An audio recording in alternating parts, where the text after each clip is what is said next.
நம்பிக்கையின் பட்டு நூலை நெய்தவர் டாக்டர் ஜோகேஷ் தியோரி, பத்மஸ்ரீ 2026.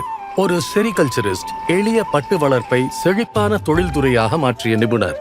சிறுவயதிலேயே தனது தாய் பட்டுநூல் நெய்த்து குடும்பத்தை நடத்த போராடுவதை கண்டார்.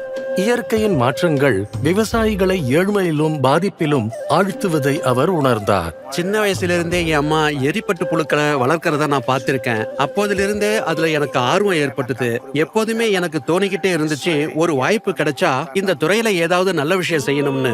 ஒவ்வொரு அடியிலும் மாற்றத்தை ஏற்படுத்த வேண்டும் என்ற உறுதியுடன் வலுவான அதிக மகசூல் தரக்கூடிய எரிபட்டு புழுவை முன்னிலைப்படுத்தினார். ஆனால் ஒரு பெரிய தடை இருந்தது. எரிபுழுக்களின் உணவான கேசுரு மற்றும் ஆமணக்கு இலைகள் பருவ காலத்திலேயே கிடைத்தது. இலைகள் குறைவாக இருந்தபோது விவசாயிகளின் வருமானம் பாதிக்கப்பட்டது. இந்த சிக்கலுக்கு தீர்வாக டாக்டர் தேவ்ரி மரவள்ளிக்கிழங்கு இலைகளை மாற்று உணவாக அறிமுகப்படுத்தினார். அதன் மூலம் ஆண்டு முழுவதும் உற்பத்தியை தொடர் செய்தார். ஆனால் அவர் வெறும் பட்டு வளர்ப்பில் மட்டுமே கவனம் செலுத்தவில்லை. நீண்ட நேர கடின உழைப்பை தேவைப்படுத்திய கையால் இயக்கப்படும் நாற்பு சக்கரங்களை இயந்திரமயமாக மாற்றினார். அதோடு நவீன தொழில்நுட்பத்தை அறிமுகப்படுத்தி விவசாயிகளுக்கும் இளைஞர்களுக்கும் பயிற்சி அளித்து பெரிய அளவில் உற்பத்திக்கு வழிவகுத்து கோக்ராஜாரில் ஒருங்கிணைந்த போடோலேண்ட் பட்டு பூங்காவை உருவாக்கினார். இந்த பொருட்களுக்கு இப்ப தேவை அதிகரிச்சுக்கிட்டே இருக்கு. அசாமை தாண்டியும் இதை விற்க முடிஞ்சிருக்கு. அதனால எங்களோட லாபமும் பெருமளவுக்கு அதிகரிச்சிருக்கு. மொத்தத்தில் கூட்டுப்புழு கூட்டிலிருந்து அச்சிடப்பட்ட துணி வரை முழு உற்பத்தி சங்கிலியையும் ஒரே இடத்தின் கீழ் கொண்டு வந்தார். இடைத்தரகர்களை அகற்றி உழைப்பின் பலன் நேரடியாக கைவினை கலைஞர்களுக்கு கிடைக்க வழிவகுத்தார். அவரது பணிகள் 1600 கிராமங்களில் ஒரு அமைதியான மாற்றத்தை உருவாக்கின. அதன் மூலம் பெண்கள் குடும்பங்களிலும் சமூகத்திலும் முக்கிய முடிவுகளை எடுப்பவர்களாகவும் பொருளாதார தலைவிகளாகவும் உயர்ந்தனர். நம்ம சமூகத்துல இந்த வேலையை பெரும்பாலும் ஏழை மக்கள் தான் செய்யறாங்க.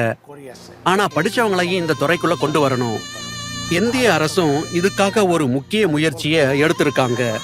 2047க்குள்ள சீனாவை தாண்டி பட்டு உற்பத்தியில முதலிடத்தை பிடிக்கணுங்கிறது தான் எங்களுடைய நோக்கமே. அவர் பாரம்பரியமான முகாப்பட்டை மறக்கவில்லை.